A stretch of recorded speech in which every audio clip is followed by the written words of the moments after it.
Hi everybody and welcome. Stuart here, founder of Storm Beach.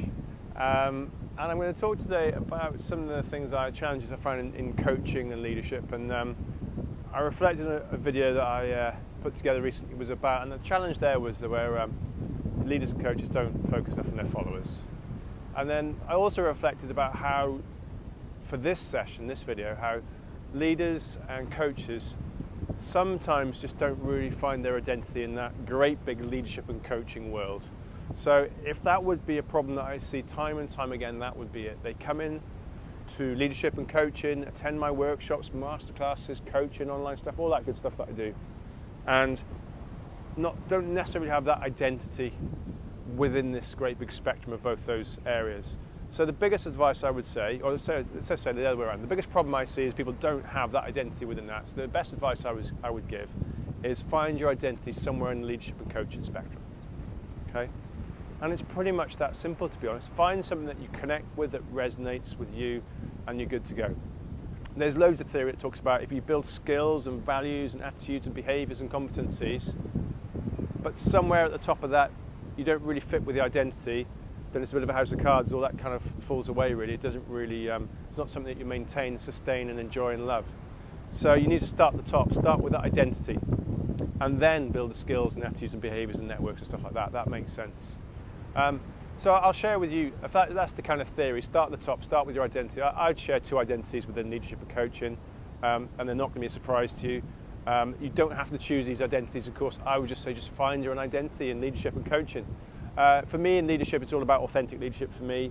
As you probably know, about working with what's important to you, your values, giving yourself permission to share those values and be that person in work and in life.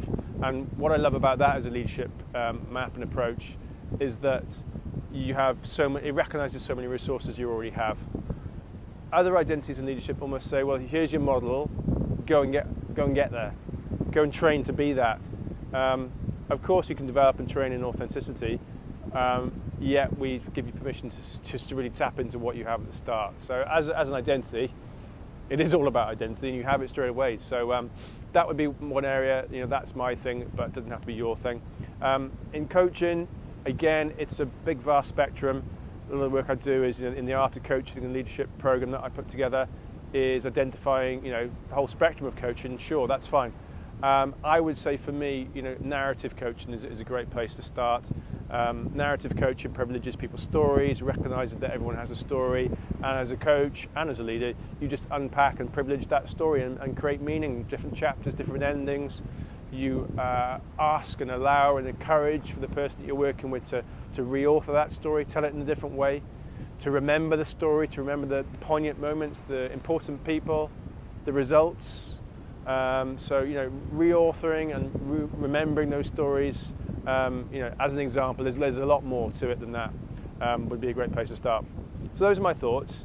The big challenge with leadership and coaching is it's vast. I remember when I studied for my masters, I would look at leadership as a whole, and it was I'd be out of shot. It's that wide in terms of all the leadership theories. So just find one or two or three, an author, something online.